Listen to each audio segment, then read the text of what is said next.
En ce jour de la présentation de Jésus au Temple, les faits relatés dans l'Évangile d'aujourd'hui nous redisent la véritable identité de Jésus. Tout d'abord, Jésus révèle qu'il est pleinement homme, en se conformant au rite de la loi qui le concernait.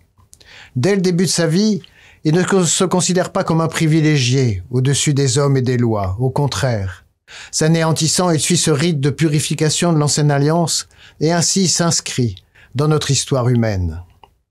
Mais le geste de Jésus ne se limite pas à ce respect de la loi. Il a une signification encore plus importante. En montant à Jérusalem pour la première fois dans les bras de ses parents, il est reconnu par Siméon comme pleinement Dieu, comme le Messie du Seigneur. Et ce n'est pas les chefs des prêtres, les savants, les puissants du temple qui le reconnaissent, mais deux vieillards, deux personnes vulnérables, deux pauvres, d'humbles serviteurs de Dieu, guidés par l'Esprit Saint. Contemplons en Jésus la profondeur et la vérité de ce mystère de l'incarnation.